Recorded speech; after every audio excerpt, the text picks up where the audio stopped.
are you a cucumber or are you a pickle? And typically, if you struggle with addiction, you have become a pickle, which means you've had repeated exposure to a substance. For many of us, it's sugar and flour. It could be alcohol, it could be nicotine, it could be a number of different substances. You have repeated exposure and you become addicted to something and you become a pickle. And the thing about the pickle is it can never go back and be a cucumber. So it's a cucumber in its raw state, but it becomes a pickle over time. And so my message to you always is, once we have the acceptance, and it really is about our internal knowledge.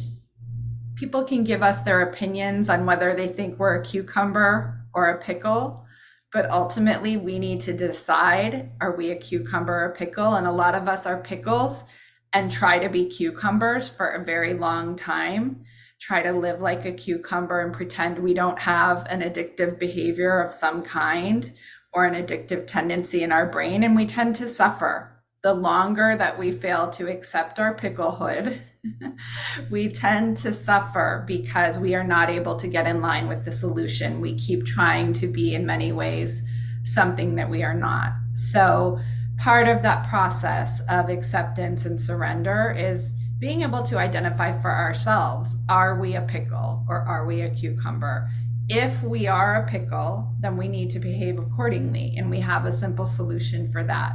And one way to find out if you're not sure, are you truly addicted to some sort of substance? So are you a cucumber? Are you a pickle? Because there can be a long period of time where you have a gray area and you're just not sure. Are you a pickle or are you a cucumber?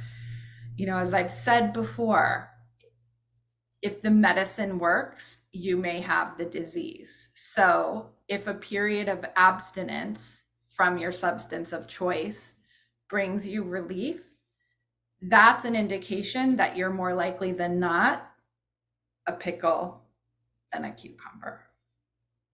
Okay, so I hope that serves you. I hope that it brings greater clarity and helps you think about it in your own mind as you go throughout your days and weeks and try to make choices and decisions. I think one of the most liberating choices we can make if we are indeed a pickle is to live like the pickle rather than trying to be the cucumber.